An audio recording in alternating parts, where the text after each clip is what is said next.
USA, USA, USA. Oh, wait, no, this is not the list that we want to be number one on. Yeah. How did this happen? Bam, look at that. USA, 81,943, approaching almost 1,000 more cases than China. Thankfully, however, this number right here, the deaths, is staying under China's. Okay. Well, I guess that's a plus. How did we get here? Well, missteps? Yeah, possibly. The good old rebellious American nature, and you tell kids to lock down and they say, no, we're not going to lock down? Yeah, possibly. But either way, here we are. Let's discuss. The U.S. now leads the world in confirmed disease cases. Scientists warned that the United States someday would become the country hardest hit by the disease going around. That moment arrived today. In the United States, at least 81,321 people are known to have been infected with the disease, including more than 1,000 deletions. More cases than China, Italy, or any other country has seen, according to gathered by the New York Times and every other freaking place on there. Nothing special, New York Times. With 330 million residents, the United States is the world's third most populous nation, yet the number one infected. Meaning it provides a vast pool of people who can potentially get the disease. And it is a sprawling cacophonous. You had cacophonous democracy? A cacophonous democracy, okay. Where states set their own policies, and President Trump has sent mixed messages about the scale of the danger and how to fight it, ensuring there was no coherent, unified response to a grave public health threat. Your opinions, your thoughts. What should we have done? If hindsight, knowing that hindsight is 2020, what should we have done? Should we have completely locked down the country and taken the draconian measures that China took? I don't know. Maybe looking back on it, maybe possibly we should have. They were pretty damn draconian measures. But no matter what, here we are. A series of missteps and lost opportunities dogged the nation's response.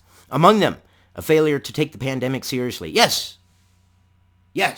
And a failure to even still take the pandemic seriously and not consider it a joke.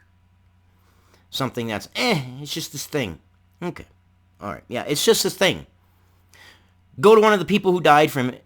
Go to a family member who had a family member who died from it and tell them, it's just a thing. It was just a thing. That's all. It's just a thing. No big worries. It was just a thing. And see what they tell you. A deeply flawed effort to provide broad testing for the virus. Abso-freaking-lutely on that end. Yes, not enough testing. Not enough testing. And the fact that everything that we need, the medications, the personal protective equipment, is all made in China. That doesn't help. That left the country blind to the extent of the crisis, and a dire shortage of masks and protective gear to protect doctors and nurses on the front lines, as well as ventilators to help keep the critically ill alive. Yes, because everything comes from China. China's leaders, stung by the SARS epidemic in 2003 and several bird flu scares since then, were slow to respond to the outbreak that began in the city of Wuhan as local officials suppressed news of the outbreak. Yeah. But China's autocratic government acted with ferocious intensity after the belated start, eventually shutting down swaths of the country. Singapore, Taiwan, South Korea, and Japan quickly began preparing for the worst. The United States instead remained preoccupied with business as usual. Impeachment, Harvey Weinstein, Brexit, and the Oscars. Yeah, I got to admit. And now, where's all that news? Unless it involves Corona, then, well, we don't hear about it. A little bit here and there, but not much. Because when shit hits the fan, all people care about is getting out of the way of the splash. And that's it. It's human nature. It's the way human beings are. This is not the list that we wanted to be. This is not the number one USA that we wanted to be. But yet, here we are. How could we have prevented it?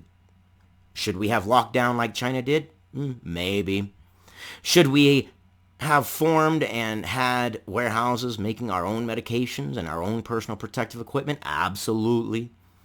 Should we use this as a lesson to maybe not rely so much on another country for things that keep us alive and healthy? Yeah, absolutely. Will we? No, probably not. That's what I got for you on this one, guys. Not the number one we wanted. I love you guys, and I'll see you on the next one.